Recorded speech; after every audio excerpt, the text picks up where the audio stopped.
അങ്ങോട്ട്. എന്തുവാ ഇത്? പിന്നെ നിന്നോടൊരു താല്പര്യം ഉള്ളതുകൊണ്ട് ഞാൻ ചോദിക്കും. എന്നാ സാറേ? നിന്റെ നാട് എവിടെയാണെന്നാ പറഞ്ഞത്? എന്റെ നാട് കൊല്ലം ചവറ. എന്റെ പാടാ ഇത്? എടാ, സ്വന്തം നാടിനെ കുറിച്ച് ആരെങ്കിലും ചവറ ചവറ എന്ന് പറയുമോ? എത്ര വൃത്തികെട്ട നാടാണെങ്കിലും നമ്മുടെ സ്വന്തം നാടല്ലേ ഇത്? എന്റെ പൊന്നു സാറേ, എന്റെ നാട് ചവറ എന്നല്ല പറഞ്ഞത്, കൊല്ലം ചവറ എന്ന സ്ഥലത്താണ് ചവറ എന്ന് പറഞ്ഞ സ്ഥലം. ചവറയിൽ എവിടെയാണത്? ചവറ ഞാൻ ജംഗ്ഷനിൽ നിന്ന് നേരെ കണ്ടം വഴി അങ്ങ് ചെന്നേച്ച് അവിടെ ഒരു കലങ്കുണ്ട്. ആ കലങ്ങിന് ചാടി നേരെ അങ്ങ് ചെന്ന് കഴിഞ്ഞാൽ എന്നെ ചെത്തും. നിന്നെ ഒരുത്തരം ചെത്തത്തില്ലടാ. ഞാൻ ജീവിച്ചിരിക്കുമ്പോൾ നിന്നെ ദേഹത്തോടെങ്കിൽ പൊളിക്കും. ആരോടെ ചെത്താൻ വരുന്നത്? എന്റെ പൊന്നു സാറേ, ചെത്തൂന്നല്ല പറഞ്ഞത്, NH നാഷണൽ ഹൈവേ എത്തുന്നത്. എന്തെങ്കിലും പറയുന്നുണ്ടെങ്കിൽ ഒന്ന് തെളിച്ച് പറയാൻ എനിക്ക് മനസ്സിലാവുന്നില്ല. എടാ പോട്ടെ, അത് പിന്നെ നീ എങ്ങനെ ഇങ്ങനെയൊക്കെ ആയി? ഇങ്ങനെ ഒരാൾ ആവണമെന്നുണ്ടെങ്കിൽ എന്തൊരു കാരണം വേണമല്ലോ. എന്റെ കുടുംബ പശ്ചാത്തലമാണ് സാറേ ഈ വേദിയിലേക്ക്. അതാണ് എല്ലാ ക്രിമിനൽസിന്റെയും പുറകിൽ ഒരു സാഹചര്യം ഉണ്ടാവും. എന്റെ കുടുംബത്തിൽ എന്താണ് സംഭവിച്ചത്? എന്റെ കുടുംബത്തിൽ മുത്തച്ഛനും പേര് കേട്ട കൊട്ടേഷൻ ടീം, റൗഡികള്, മറ്റേ ഈ വേട്ടക്കാരും ഒന്നും വേണ്ട സാഹചര്യം മോശമാണ്. എല്ലാം പ്രശ്നക്കാരും. മുത്തച്ഛൻ ഭയങ്കര ഗുണ്ടയാണോ? മുത്തച്ഛൻ ഭയങ്കര ഗുണ്ടയാണോന്നോ? എന്റെ പൊന്നു സാർ, മുത്തച്ഛൻ പിന്നെ കളവളാളെന്ന് വർത്താനം പറയില്ല. ഒരൊറ്റ നോട്ടം, ഒരു മൂളൻ. അത്രയ്ക്ക് ഭീകരനാണ്? ഭീകരനായിട്ടല്ല, പുള്ളി കഴിഞ്ഞ ദിവസം 7 മണിക്ക് മൂത്രം ഒഴിക്കാൻ വേണ്ടി മിറ്റത്തേക്കൊന്നും കറിയാ. അപ്പൊ ചേട്ടൻപുള്ളിയുടെ 3 മാസം പ്രായമുള്ള കൊച്ച് എന്നൊരൊറ്റ ചുമ പേടിച്ച് പുള്ള കുറുനാക്കൻ ഇറങ്ങിപ്പോയി. പുള്ളി ആ ധൈര്യമാണ് നിനക്ക് കിട്ടിയേക്കുന്നത്. പിന്നെ ചേട്ടൻ എന്താ വേട്ടക്കാരൻ? എന്തായിരുന്നു വേട്ടക്കാരെന്ന് പറഞ്ഞു കഴിഞ്ഞു കഴിഞ്ഞാല്, സാധാരണ നമ്മൾ ഈ വേട്ടക്കൊക്കെ പോകുമ്പോൾ മാനിനൊക്കെ എങ്ങനെ പിടിക്കുന്നത്? നമ്മള് വേട്ടക്കോ മാനൊക്കെ തോക്കെടുത്ത് പിടിക്കാമെന്ന് പറഞ്ഞൊരു പിടിയില്ല അല്ലേ?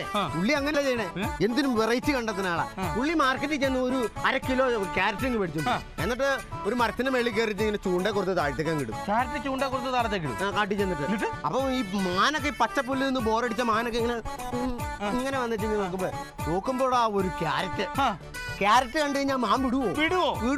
ഒരൊറ്റ കടി ക്യാരറ്റെ പിടിച്ച് കടിച്ചു കഴിഞ്ഞു കഴിഞ്ഞാൽ ഒറ്റപ്പം വിടുവോ? ഒരൊറ്റ പിടി മാനിന്. അങ്ങനെ ഒരു 19 മാനായി കഴിയുമ്പോ പുള്ളി വീട്ടിലേക്ക് കൊണ്ടുപോകും. ഈ വീട്ടിൽ കൊണ്ടുപോകാൻ വേണ്ടിട്ട് വണ്ടി സൗകര്യങ്ങളൊന്നും ഇല്ലല്ലോ. ചുമക്കുമല്ല, പുള്ളി ഇതേ മറ്റേ ഈ തെങ്ങ കയറിട്ട് ഒരു ഈർക്കിളിങ് എടുത്ത് കോർബൽ ഉണ്ടാക്കിയിട്ട് ഇതിനെ കൂടെ കുത്തി വായിക്കടയും എടുത്ത് ഇങ്ങനെ മാന്റെ ഇവിടെ കുത്തി ഒരു 19 മാന ഇങ്ങനെ തൊളത്തെ ബ്ലിക്കോ എന്ന് പറഞ്ഞിട്ട് ഇങ്ങനെ ഡിങ്കം പോണാരി ഇങ്ങനെ ഒറ്റ പോക്കാ വീഴും. പിന്നെ ഒരാഴ്ചത്തേക്ക് മീൻ വറുത്തതായിരിക്കും, മാൻ വറുത്തതായിരിക്കും.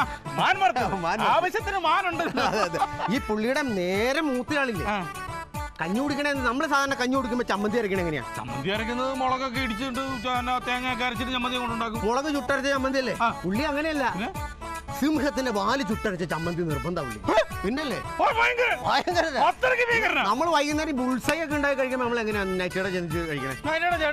ഒരു മുട്ട ഇങ്ങനെ പൊട്ടിച്ച് ഇങ്ങനെ ബുൾസൈ ഉണ്ടാക്കി കഴിക്കും. പുള്ളി നൈറ്റയുടെ പോകില്ല, കരിമ്പുലിയുടെ കണ്ണുണ്ടല്ലോ അതെടുത്തേച്ച് ബുൾസൈ ഉണ്ടാക്കിയാൽ കുടിക്കും. ഒന്ന്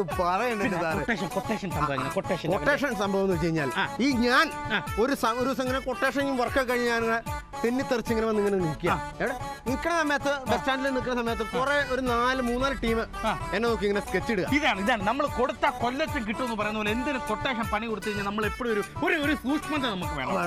ഞാൻ അവിടെ വന്ന് നിൽക്കുന്ന സമയത്ത് ഒരു 3 ടീം എന്നെ പിന്നെ പെരുകൊക്കെ ഇടല്. ഞാനിങ്ങനെ വെട്ടത്തേക്ക് മാറുന്നു, രക്തപ്പുഴ വെറുതെ. എന്തിനാണ് വെട്ടത്ത് നിന്ന് കഴിഞ്ഞാൽ അമ്മാർ അപ്പൊ തന്നെ പണിയത്തില്ല? നീ എന്തിനാ ബുദ്ധിമോശം കളരി? ഞാൻ മാറി മേത്ത് നോക്കിയിട്ട് മൊത്തം മർമ്മമാണ്. ഞാൻ മാറി നിൽക്കുന്ന സമയത്ത് പെട്ടെന്ന് 1 മണി 3 മണി രാത്രിയൊക്കെ ആയി. കണ്ണിന്ന് പെട്ടെന്ന് ഇങ്ങനെ ജിമ്മി. ഈ 3 മണിക്കൊക്കെ എന്തിനാണ് ജിമ്മി പോകുന്നത്? ജിമ്മി പോയെന്നല്ല പറഞ്ഞേ, കണ്ണിങ്ങനെ ജിമ്മി പോയെന്ന്. ആ സമയം നോക്കി ഒരു 3-4-5 കൂത്തായിരുന്നു മുഖത്തിന്റെ തന്നെ. ഭയങ്കര സ്റ്റിച്ചൊന്നും കാണുന്നില്ല. കൊതു കൂത്തി കഴിഞ്ഞാൽ ആരെങ്കിലും സ്റ്റിച്ച് ഇടുവോ സാറേ? നടന്നുകൊണ്ട് ഓരോ ബെടായി നീ കള്ളന്മാരെ കിക്കിളി കൂട്ടുന്നല്ലേ? അല്ലാതെ തന്നെ ഞാൻ സത്യം പറയില്ലേ. അതുകൊണ്ടാ നീല സാരി എടുത്തിട്ട് പെണ്ണ നിൽക്കുന്നുണ്ട്. ഏതോ അതെ, പൊട്ടിയാ ചെവിയേക്കാൻ മേല. പൊട്ടിയോ? എന്റെ വീടിന്റെ അടുത്തുള്ള പീതാമരൻ ചേട്ടന്റെ മൂത്ത മോളാണ്. പീതാമരൻ ചേട്ടന്റെ മോള് തന്നെയാണ്. പൊട്ടിയല്ലേ? പക്ഷേ പൊട്ടിയൊന്നുമല്ല അല്ലേ? അത് ഇന്നലെ അവളിവിടെ നിന്നപ്പോഴേ ഞാൻ വെറുതെ എടുത്തിട്ട് എന്താ മോളെ പേര്, നമുക്ക് ടൗണിൽ പോയിട്ട് ഐസ്ക്രീം കഴിച്ചിട്ട് സിനിമയ്ക്ക് പോയാലോ ഞാൻ പറഞ്ഞു പോയി. അവളോടോ? ആ കൊച്ചനോട് പറയാ എന്റെ കാലം ചെരുപ്പാ കിടക്കുന്നത്. ഞാൻ പറഞ്ഞത് എന്നതാ, അവള് കേട്ടത് എന്നതാ. പൊട്ടിയാന്നേ. എന്റെ പൊന്നു സാറേ, സാറിന്റെ മനസ്സിൽ ഇങ്ങനെ ഒരു ആഗ്രഹം ഉണ്ടെങ്കിൽ ഇതൊക്കെ ചോദിക്കണോ? അടിച്ചോണ്ട് പോണ്ടേ? നീ എന്തുവാണ് പറയുന്നത്? ധൈര്യം വേണ്ട. ധൈര്യം വേണം. ഞങ്ങള് ധൈര്യമുള്ള ഫാമിലി അത്. അത് മുട്ടനാട്ടിന്റെ ചങ്കല് ചോര കുടിച്ച ആറ്റൻ ബോംബിന്റെ ധൈര്യമുള്ള ആളുകളെ ഞങ്ങള്. നീ ഇപ്പോഴും മുട്ടനാട്ടിന്റെ ചങ്കല് ചോര കുടിക്കാറില്ല? ഞാൻ ചില സമയത്തൊക്കെ വീട്ടിൽ ചെല്ലുമ്പോ മുട്ടനാട്ടിന്റെ ചങ്കല് ചോര ഇല്ലാത്തതുകൊണ്ട് പെണ്ണുമ്പിളുടെ ശിങ്കാറ് കലക്കി ഞാനിങ്ങനെ ഇങ്ങനെ കുടിക്കും. പക്ഷെ എന്റെ മുത്തച്ഛൻ കൊട്ടാഷം കഴിഞ്ഞ് വന്ന അപ്പ പുള്ളി മുട്ടനാട്ടിന്റെ ചങ്കല് ചോര കുടിക്കും. അപ്പൊ ദിവസം ഓരോ മുട്ടനാട്ടിനെ തട്ടുണ്ടേ? അതിന് അന്ന് സാമ്പത്തികമൊന്നും ഇല്ല സാറേ. പുള്ളി അതിന്റെ സാമ്പത്തിക പ്രാരാബ്ദം കാരണം ഒരു മുട്ടനാട്ടെ മേടിച്ചിങ്ങനെ പള്ളക്ക് ടാപ്പൊക്കെ ഫിറ്റ് ചെയ്ത് ഇങ്ങനെ അവിടെ നിർത്തിയേക്കുക. പുള്ളി കൊട്ടാഷം കഴിഞ്ഞ് ഓടി വന്നിട്ട് ചെവിയിലും പിടിച്ച് എൻഫീൽഡിന്റെ ബുള്ളറ്റ് കയറി ഇങ്ങനെ പിടിച്ച് 3-4 ഒലക്കണം കൊള്ളും.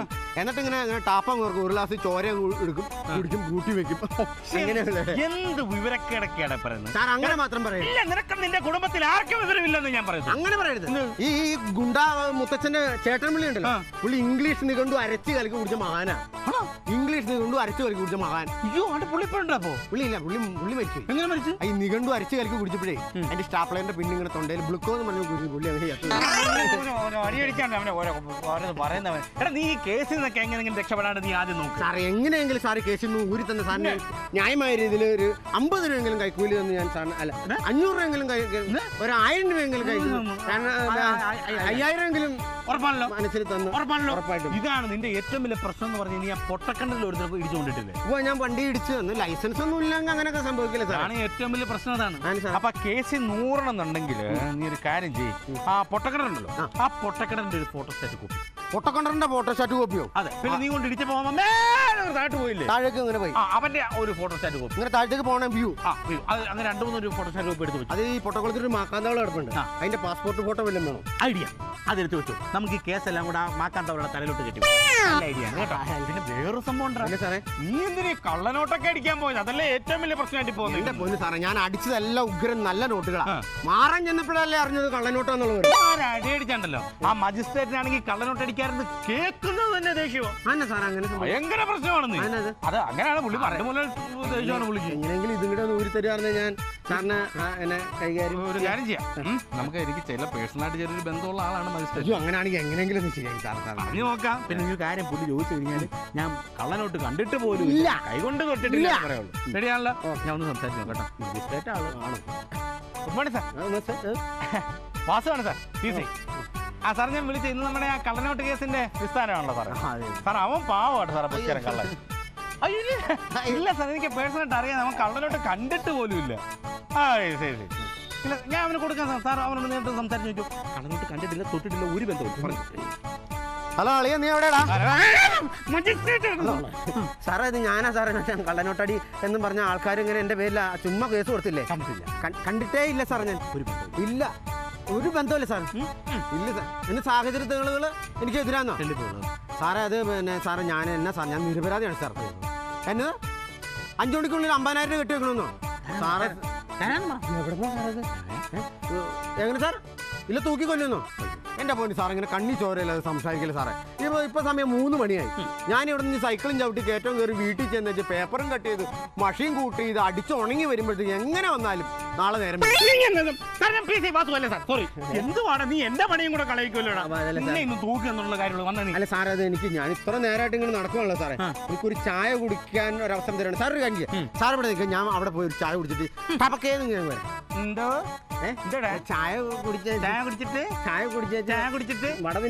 നിന്റെ വെളത്തില് PC വാസിനോട് നടക്കും വിചാരിക്കണ്ട കേട്ടോ. എടാ, കഴിഞ്ഞ തവണ ഇതുപോലെ നിന്നെ കോടതിയിലോട്ട് കൊണ്ടുപോയപ്പോഴല്ലേടാ ചായ കുടിക്കാൻ വരാന്ന് പറഞ്ഞിട്ട് നീ മുങ്ങിക്കളഞ്ഞത്. എടാ, ആ PC ജോർജിന്റെ ജോലി കളഞ്ഞല്ലടാ നീ. എടാ, ജോർജിനെ പോലെ മണ്ടല്ലടാ ഞാൻ. ചായ കുടിക്കാൻ പോയിട്ട് നിനക്ക് മുഖം നിന്റെ പ്ലാൻ. അതുകൊണ്ട് നീ ഇവിടെ നിൽക്കി, ഞാൻ പോയി നിനക്ക് ചായ മേടിച്ചു.